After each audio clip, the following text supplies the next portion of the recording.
IAD is a huge issue worldwide. It affects millions upon millions of people every day.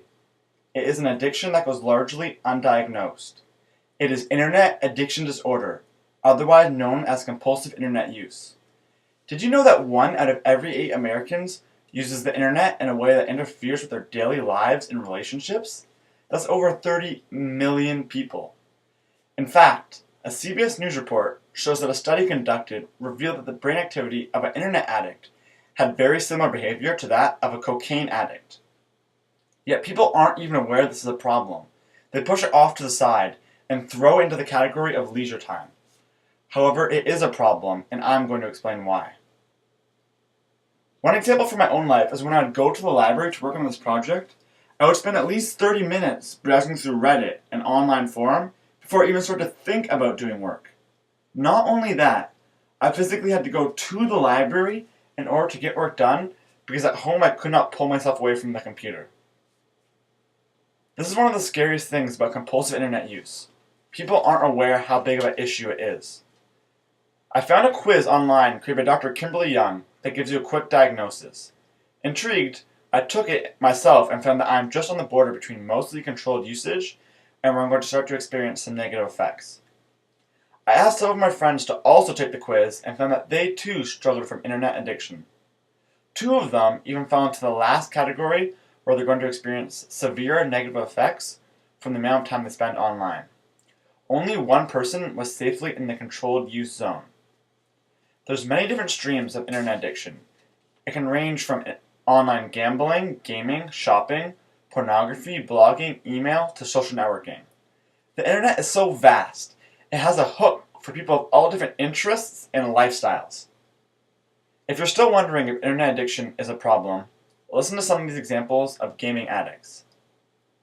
After having his copy of Halo 3 taken away, a teenager in the United States broke into his father's gun cabinet. He then stole a shotgun, went into their room, and told them he had a surprise for them. He proceeded to shoot at them and killed his mother with a bullet to the head. Can you imagine shooting at your parents, killing your mother for a video game? This teenager was 17 years old, the exact age of most people in this class. Another example happened in South Korea. A 3-month-old baby died from malnutrition because their parents were too busy raising a virtual baby in an online game. A real baby died because the parents were busy raising a virtual baby. Clearly, internet addiction is a very serious and very real problem.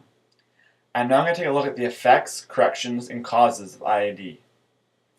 Mark Griffith defines internet addiction disorder with 5 criteria: salience, mood modification, tolerance, withdrawal symptoms, and relapse. Salience is the way that all aspects of a person's life is taken over by the internet. Mood modification is the way that being online changes how one feels. Tolerance is the way that one needs to be online for longer periods of time to get those same feelings. Withdrawal symptoms happen when a person stops using the internet, and because of that, they experience negative physical and emotional consequences. And finally, relapse is the tendency to go back to the addiction, even after stopping for years.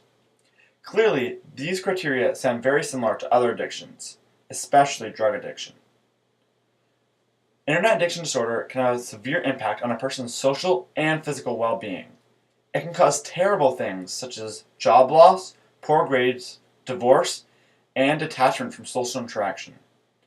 Those who avoid social encounters are labeled as losers or weird. But that's not the reason why the internet is so dangerous.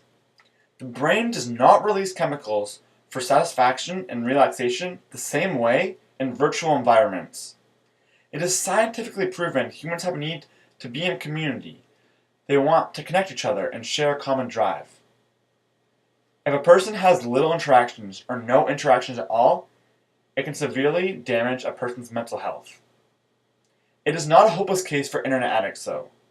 The Internet Addiction Guide has said that the biggest problem with the internet is the lack of accountability and how anonymous one can be online. A person goes online and they feel no social pressures. They think they can do whatever they want and have no repercussions. To help combat this, there are several options. One can see a therapist or a specialized counselor. They can join a support group or even buy a program that limits what sites you go to online. There's a growing awareness of compulsive internet use, and there's more treatment centers and facilities opening up all the time. However, like all addictions, the first step is to admit one has a problem.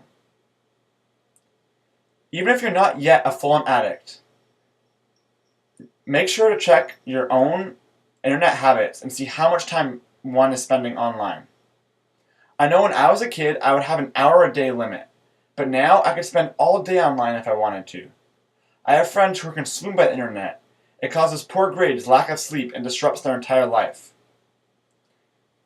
I hope that there's a growing awareness of IID, because this internet addiction is a very serious problem.